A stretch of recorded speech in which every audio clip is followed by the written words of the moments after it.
আসসালামু আলাইকুম। আশা করি আপনারা সবাই ভালো আছেন, ভালো থাকেন। ভালো থাকার কামনা করি। আমি আলোচ্য অল্প কিছু বিষয় নিয়ে আলোচনা করছি।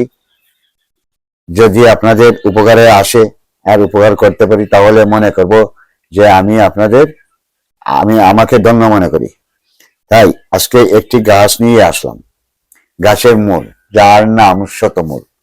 পাহাড়ের সাইডে মিলে আপনারা যদি চিনতে পারেন তাহলে উঠাইতে পারবেন, তখন আর বাজার থেকে কিনে নিতে হয় না। আর না যদি চিনেন তাহলেই বাজার থেকে কিনে নিতে হবে। শতমূল, শতমূলের অনেক কিছু কাজ আছে। এটার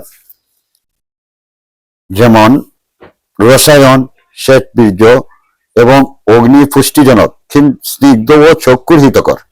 যদি শতমূল আপনারা খাইতে পারেন, ঠিক মতো ব্যবহার করেন, তাহলে বীর্য শক্তি এবং চক্ষুর জ্যোতি বাড়ে। বীর্য শক্তির সাথে মনে করেন মধু দিয়া বা দুধ দিয়া যদি খান, তাহলে অবশ্যই উপকার পাবেন।